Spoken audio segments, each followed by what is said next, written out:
يخرب بيتك تلفون بايظ. روح لابويا اللي اسمه الحاج عبد ده هو يحن عليا بتلفون. لا وروح رايح متجوز لي واحدة اسمها شلباية ما بعد الغارة. ده عايزين هما الاتنين يتزاقلوا في طرعة. يو ده مين اللي جاي لنا دلوقتي دي؟ مين؟ انا الحاجة شرباية، افتحي يا مكسوفة الرقبة. يا لهوي، يعني برضو جت في السيرة زي احنا ما قلنا. منورة يا حاجة شرباية. وانت بغني ما تسديني يا بيت. ما انت قعدتي يا حاجة شرباية. قعدت عليكي طينة. كويسة يا حاجة شرباية. كويسة يا بيت.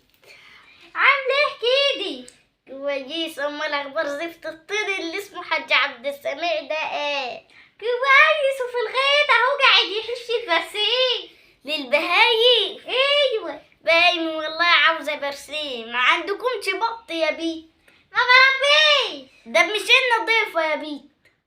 ايوه انت ضيفة. ده ما تقوم تضيفيني بكوباية عصير ولا كوباية شاي. عايزة تشربي ايه؟ شاي. ما عندناش. ده بسيط. ما عندناش. الله. امال اشرب ايه يا بيت؟ اجيب لي كوباية مية. الله. هي دي ضيفة دي؟ ده انتوا عشتكم نحس وبشت. جاتك التين يا حاج عبد السميع. ده انا كنت مفكرك ورا القبة شيخ. ده ما كان ماله اليوم ده ما كان متقدم لي اللي معاها فدانين ده كان غني. ده انا هفسخ الخطوب. ده انا جميل. للأسف يا حاجة شلباية، رخرة لقيت المية قاطعة. ايه رايك ما انا جدعان؟ قولي له لما زفت الطين ده يجي الحاج عبد السميع قولي له شرباي قطعت الخطوبة. سلام عليكم. طب يكون يابا تعالى يابا. ده انت ما تعرفش مين اللي جاني. مين يا بيت؟ ده الحاجة شلباية يابا. الحاجة شرباي حب عمري كله. قول انت بتهربت كده ليه يابا؟ مش حصلت عركة بين الحاج عبد السلام والحاج عبد الصلاح؟ مالهم يابا؟ ايه اللي حصل؟